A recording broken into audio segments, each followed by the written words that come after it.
फिर कचरा अपने आंगन में डाल दिया। ये इंसान है या जानवर? कचरा कहीं भी हो, कूड़ेदान का रास्ता ढूंढ ही लेता है। तुमने मेरे घर को कूड़ेदान कैसे कहा है? वैसे ही जैसे तुमने मेरे परिवार को जानवर कहा। देखो, मैं राकेश भाई साहब का लिहाज कर रही हूँ, वरना क्या? मैं भी मुकेश भैया की वजह से चुप हूँ। राकेश की पत्नी सरिता और मुकेश की पत्नी विनीता के बीच ये झगड़ा रोज की बात हो गई थी, लेकिन हमेशा ऐसा नहीं था। दोनों परिवार 4 पुश्तों से अच्छे पड़ोसियों की तरह रह रहे थे। राकेश और मुकेश दोनों एक साथ ही बड़े हुए और बचपन से अच्छे दोस्त रहे। शादी के बाद दोनों की पत्नियां भी सहेलियां बन गईं, लेकिन धीरे धीरे दोनों में मनमुटाव हो गया, जिससे माहौल बदल गया। तब से ना चाहते हुए भी बचपन के दोस्त दूर हो गए। देखा, आज फिर उस सरिता ने हमारे घर कचरा फेंका। अरे इतनी हवा चल रही है, कहीं से उड़कर आ गया होगा। तुम्हें कैसे पता कि सरिता भाभी ने फेंका है? अरे जिस चिप्स का पैकेट मेरे सामने उड़कर आया, वो वही तो खा रही थी। अरे ये क्या बात हुई? अरे चुप रहो, तुम कुछ नहीं समझते। क्यों सुबह सुबह लड़ने लगती हो?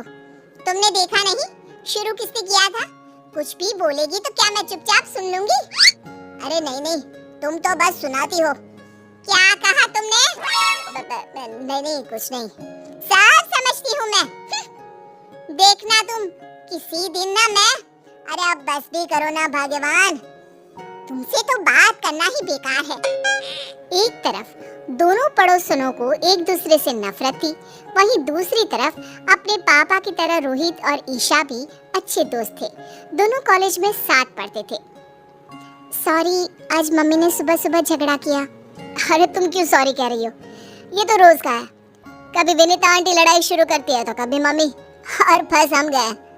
हम और हमारे पापा बेचारे बचपन के दोस्त आपस में बात भी नहीं कर पाते। चलो अब घर आने में है, तुम आगे जाओ।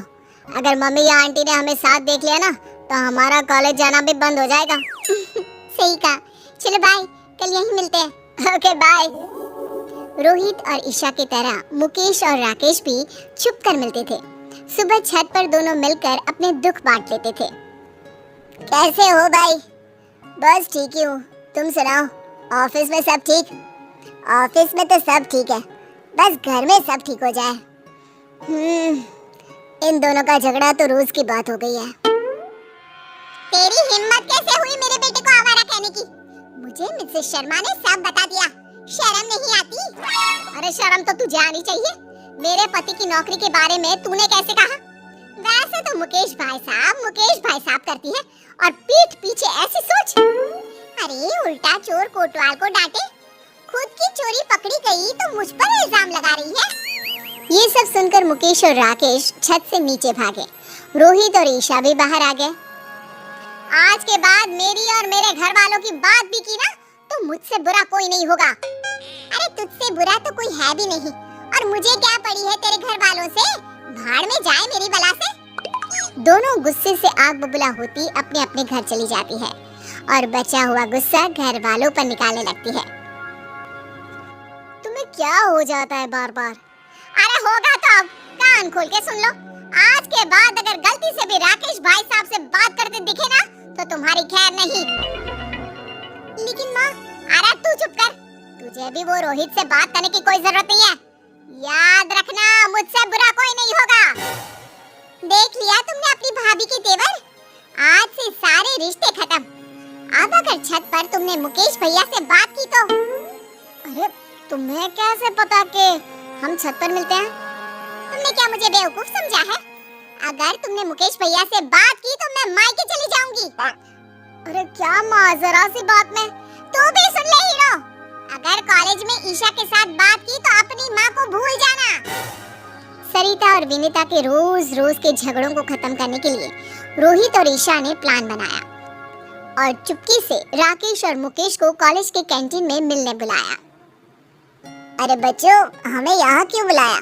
हाँ, अगर तुम्हारी मम्मियों को पता चल गया तो हम चारों की चटनी बना देंगी वो। पापा, मुकेश अंकल, हमने मम्मी और आंटी के झगड़े को खत्म करने का प्लान बनाया है। कैसा प्लान? देखिए, मम्मी और आंटी दोनों दिल की बुरी नहीं है। दोनों की झगड़े का कारण थोड़ी गलतफहमियां और बाकी चुगलियां हैं। आपने सुना नहीं था, मम्मी को विनीता आंटी और विनीता आंटी को मम्मी के खिलाफ वो शर्मा आंटी ने ही तो भड़काया था। हाँ, विनीता तो बल्कि रोहित की हमेशा तारीफ करती है, कहती है इतना समझदार लड़का है, पढ़ाई में भी अव्वल है। सही कह रहे हो, सरिता भी तुम्हें अपना भाई मानती है, वो क्यों किसी से तुम्हारी बुराई करने लगी? बस पापा, इसीलिए हम चाहते हैं कि दोनों को एक दूसरे की अच्छाई का पता चले और झगड़ा भूलकर दोनों में दोस्ती हो जाए, ऐसा प्लान है। कल मम्मी मार्केट जाने वाली है और विनीता आंटी मंदिर, तभी सही मौका है। लेकिन करोगे क्या? यहाँ आइए। दोनों बच्चों ने राकेश और मुकेश को प्लान सुनाया। लेकिन बेटा, कोई गड़बड़ तो नहीं होगी ना? डोंट वरी अंकल, हमने अपने दोस्तों के साथ मिलकर प्लान बना लिया है। सुनो जी, कल मंदिर जा रही हूँ मैं। ठीक है, आराम से जाना। हेलो रोहित बेटा, तुम्हारी आंटी निकल गई है, ऑल द बेस्ट। सुनो जी, पैसे दे दो, मैं मार्केट जा रही हूँ। हाँ, टेबल पर रखे हैं और मैंने सामान की लिस्ट भी बनाई है, वो भी लेते जाना। बेटी ईशा, तुम्हारी आंटी निकल गई है, जरा ध्यान से। जैसे ही विनीता मंदिर से बाहर आई, उसने देखा कि वहाँ भीड़ लगी है और लड़ाई हो रही है। उस लड़ाई में उसे एक जानी पहचानी आवाज सुनाई दी। वो तुरंत पास गई। आंटी आ रही है, चलो नाटक शुरू करो। अरे पैसे तो देने ही पड़ेंगे, तुम्हारी वजह से हमें चोट आई।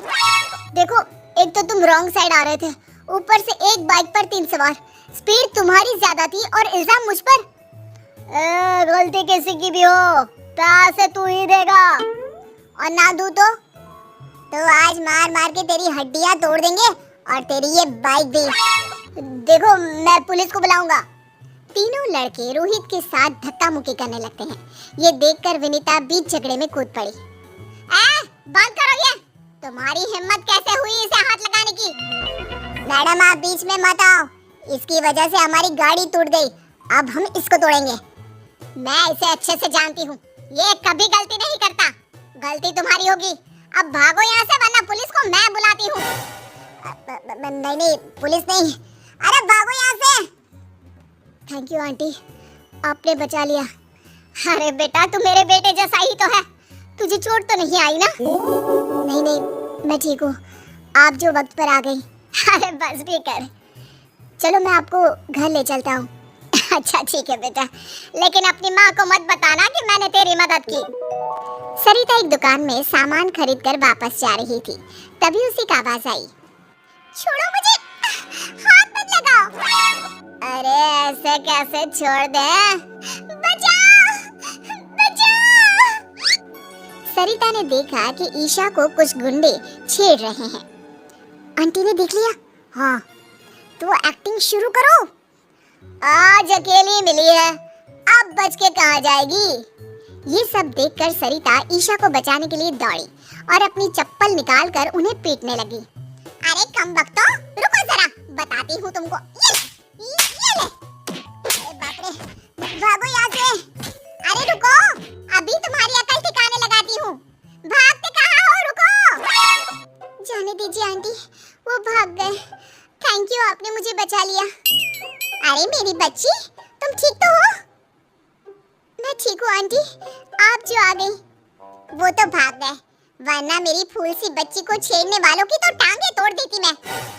चलो आंटी, घर चलते हैं। बेटा, तू अकेले कॉलेज मत आया जाया कर, रोहित के साथ ही रहा कर। जी आंटी जी, और अपनी माँ को मत बताना।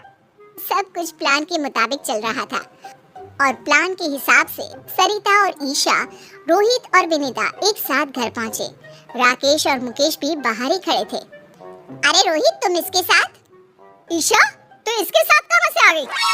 तब रोहित और ईशा ने अपनी अपनी मम्मियों को बताया कि कैसे आंटी ने उनकी मदद की। सारी बातें सुनकर दोनों की आंखों में आंसू आ गए। सरिता, थैंक यू, तुमने मेरी बेटी को बचा लिया। मैं तुम्हारा एहसान जिंदगी भर नहीं भूलूंगी। एहसान कैसे बहन? ईशा मेरी बेटी जैसी है और तुमने भी तो रोहित को बचा लिया। अरे कैसे नहीं बचाती, हमारे घर के लड़के को कोई ऐसे ही हाथ लगा लेगा क्या? मुझे माफ कर दो विनीता, मैंने तुम्हें गलत समझा। अरे गलती तो मेरी थी बहन, मुझे माफ कर दो। देखा सरिता, दिल की बुरी ना तुम हो ना विनीता, दोनों ने आज एक दूसरे के बच्चों की मदद की। हाँ, और तुम्हारी लड़ाई का कारण था गलतफहमी और वो मिसेस शर्मा की चुगली। हाँ, अगर हमने बाहर वालों की बातें मानने की बजाय आपस में शांति से बात की होती तो कभी लड़ाई ना होती। हाँ, अब से हम कभी नहीं लड़ेंगे। आखिर पहला सगा पड़ोसी ही तो होता है। उस दिन से दोनों में दोस्ती हो गई। अब मंदिर हो या मार्केट, दोनों साथ साथ जाती। राकेश और मुकेश भी खुलकर मिलते। सुबह की चाय दोनों आंगन में साथ बैठकर पीते। रोहित और ईशा भी कॉलेज साथ आते जाते। दोनों परिवारों में प्यार और खुशहाली फिर से लौट आई।